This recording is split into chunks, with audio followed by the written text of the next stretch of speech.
I really want to thank the organizers of this meeting. It's a terrific effort. Rinmar is obviously the key person in doing that.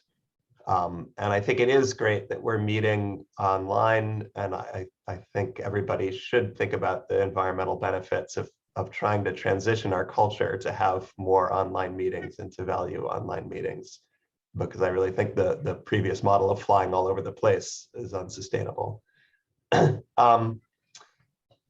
I'm going to talk generally about this big project that I've been involved with for the last many years, using HS rats, outbred heterogeneous stock rats, for GWAS studies, particularly with a focus on drug abuse, but as you'll hear, actually using them to study a variety of other traits.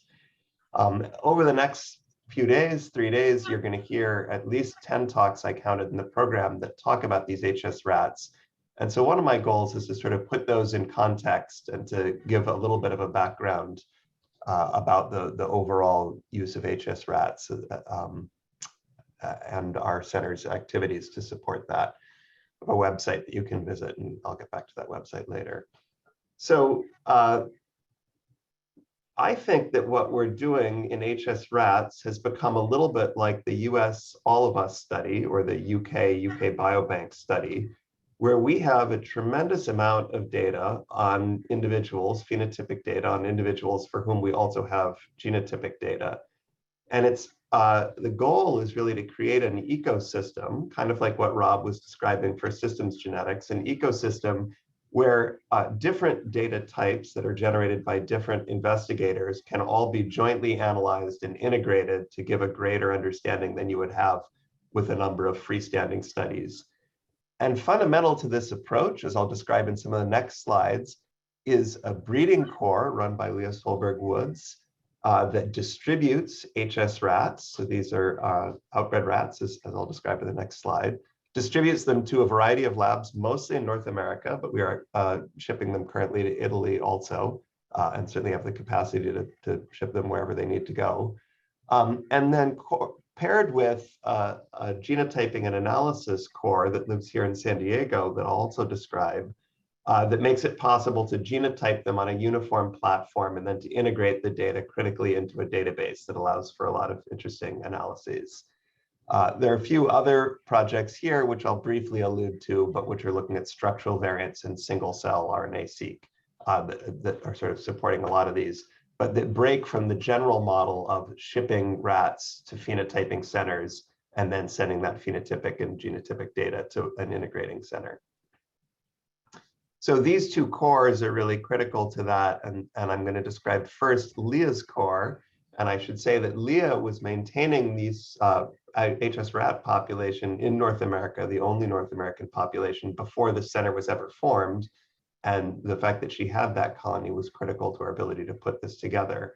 But even before Leah's time, back in 1984, before I think some of the people on this call were born, present company accepted though, 8 inbred rat strains were mixed specifically in order to make a genetically diverse rat population. At the time, they wanted a genetically diverse rat population for selection studies, but I think they also recognized that in general, inbred strains weren't the only way to study genetics. And that has been maintained, I think, now for 92 generations, but we're approaching the 100th generation of that outbred population, and it's passed through a number of hands, as I describe on this slide. So it was initiated in 1984, and then Eva Rady had it starting in 2003. And then since I think 2006, Leah has been running this colony, originally when she was at Medical College of Wisconsin, but now she's moved to Wake Forest. And it was transferred over there in 2016. And then actually at the beginning of the pandemic, we decided it was critical to freeze down embryos of the current generation. And so Leah in particular was able to get 75 breeding pairs and have the embryos frozen down so that if some tragedy should ever befall this colony, we'd actually be able to reinitiate it from those embryos. And that was particularly important. For some of this time, there was a parallel colony that lived in Barcelona, but that colony no longer exists. And so Leah is now the only person in the world maintaining this colony, which made it really particularly critical to freeze it down. The other critical part of this center is, which lives here in San Diego, is our ability to genotype and analyze phenotypic and genotypic data that come from HS rats. We don't rely on a microarray. So people who are familiar with the mouse world and outbred mice in the mouse world, particularly diversity outcross mice, rely typically on a genotyping microarray to get their genotypes. We have never developed such an array in rats. And I would argue that that's a good thing because it gives us a lot more flexibility to use our approach in different rat populations or even different species. But we actually used a genotyping-based or sequencing-based technology to genotype the animals. And we're able to sequence at very low coverage, about 0.25x, and still are able to get good genotypes with about a 1% error rate relative to deeply sequenced or other kinds of gold standard genotypes. And that also allows us to accumulate increasingly deep coverage across all of the haplotypes that live in this population, because whereas we're only getting 0.25x per individual, we're doing this in thousands of individuals. And the nice thing about this approach to genotyping, we originally actually developed something like this in mice and then only subsequently applied it to rats. But because it's sequencing based, it's very easy to pivot and go to either a different rat population. So for instance, we do this in Sprague Dolly rats, another outbred population, but also in other species. And you're going to hear two talks later in the meeting applying this approach to zebrafish and a kind of a funny critter called Paramiscus californicus. And so this sequencing-based approach is really one of the key things that make this center possible. And all of the different phenotyping centers are genotyping on that same platform, which is important for integration. The other thing that we do is we store all of the phenotype data in a fairly sophisticated relational database. And here's the database team as it stands now, led by Apurva, who will be talking later, though not specifically about the database. But we bring in all of the pedigree information about these animals, all of the shipping information about the animals, the phenotype information, and critically for most of the behavioral phenotyping, there are a lot of raw files that are typically processed into individual phenotypes, or maybe a few phenotypes that we think are important about those animals. But we bring in the raw files and then write R scripts on top of those within the database to extract what we currently think is the right phenotype. And that allows tremendous flexibility because when we need to, we can change what we're extracting from those raw files without having to ask the individual investigators to reanalyze everything. And so that makes the database a lot more flexible and I think powerful. We also have, of course, all the genotype data there, and we have other omic data types that we're collecting about these animals. So for instance, microbiome, and you'll hear about from Amelie, some of her work with microbiome. Obviously, a lot of gene expression work, as I'll describe in some of the subsequent slides, and then other kinds of omic data that we have, and metabolomic, et cetera. And all of that is stored within this database. And we actually just yesterday got a supplement, which I think maybe Rob has applied for a similar supplement from NIH to try to make this data more fair, more findable and usable for other people, particularly for people using machine learning based approaches. So this database lives on the cloud. And we also then have an automated pipeline for the analysis of the data. And so one of the key things that we've put together is a pipeline that allows us to say, look, here's the phenotypes, here's the genotypes, go.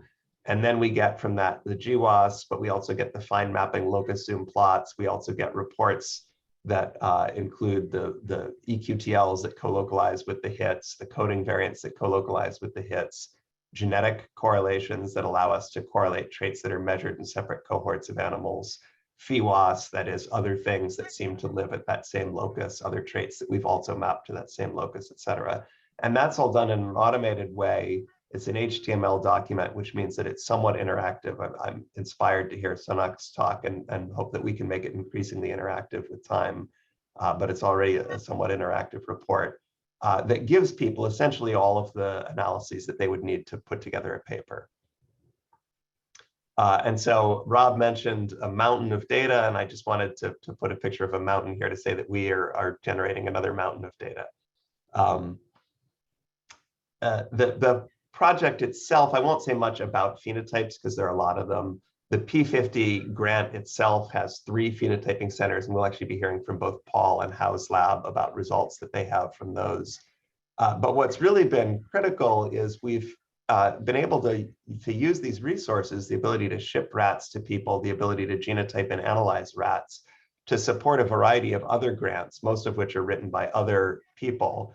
Many of those you'll see are NIDA grants, but many of those are not NIDA grants, also are grants using other funding institutes, other kinds of phenotypes. And that's really what's giving us that richness. And in that earlier slide that I showed you, where I said this is becoming a little bit like All of Us or UK Biobank, it's the addition of all of these other grants that are also using these core resources that's really building the mountain, the hill of data that we had into a mountain. We've also made a practice of cutting up these rats when we're done with them. So our studies focus on behavior, and that means that at the end of the study, we have a lot of tissues that we don't really need, but that we can share with other people. And so we've been sending out lots of different parts of rats to labs that are interested in studying parts of rats. And there may be people on this call that would like to start receiving parts of rats in the future. Some of those have now turned into funded grants on their own right, but many of those are unfunded. And because we're able to give them the tissue and then analyze the data essentially for free, in some cases, it's not necessary for them to write grants in order to do that work.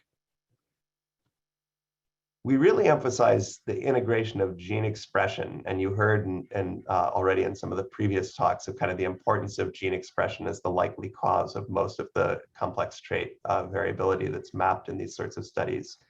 And so we think about the relationship between SNPs and phenotypes as the primary thing that we map with GWAS studies, but we imagine many of these are actually mediated by the effect of the SNP on transcripts, and it's the transcript variation that changes the phenotypes. In the very next talk, you'll hear from Dan Monroe about some of the latest work that we're doing on EQTL mapping. And then from Haki Im, you'll hear on Friday about some more sophisticated things that we're doing with some of that EQTL data to actually come up with polygenic transcriptomic risk scores. And I won't say more about that, except to say that it's coming. We have access to an enormous number of tissues. So Rob and his BXD database have, I think, still many more gene expression data sets, but these are all RNA-seq data sets, some of them with pretty substantial sample sizes that we have access to and that we're trying to organize again in a fair kind of a manner so that other people can use this. And as Dan will describe, we're also putting together a kind of a GUI-based interface that'll allow people to look at this data for the particular genes they're interested in. Just to briefly kind of show how we're putting all of this together, here's a recent publication led by Apurva, where we looked at body weight, which was something that we were measuring in a number of different centers. And so we had a really very large sample of body weight data.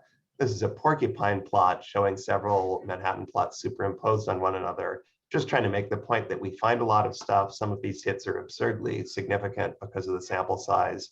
And we also see a lot of pleiotropy where different traits are mapping to the same locus. We can then do locus zoom plots of those, and this is all just pulled from the reports that we generate. And in these locus zoom plots, we see the relatively fine-grained resolution that we get, and we can see the relationship between the associations and the genes within those regions.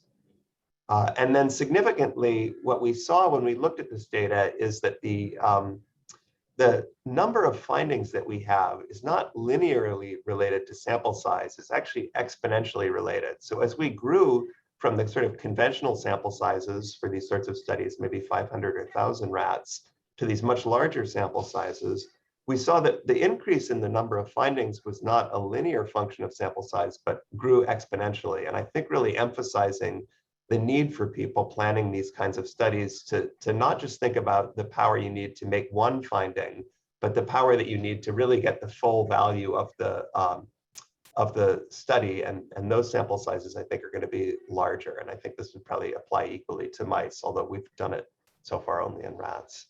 So there'll be a number of talks. I grouped them into two basic categories, talks about phenotypes, and I won't say everybody's names here, but you can see a number of talks over the next 3 days, and then talks emphasizing the need to integrate the rat data that we're generating with other species, particularly human, although I think there's an equally good case to be made for integrating with mouse. The talk from Leah, I should say, is actually independent of the center, but uses HS rats, but it's her data, her analysis.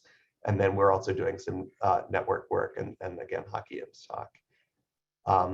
I want to acknowledge the growing resources available with inbred rat strains. I won't be talking about those, but there are a number of talks about that. And I think that's critical strength for the rat community.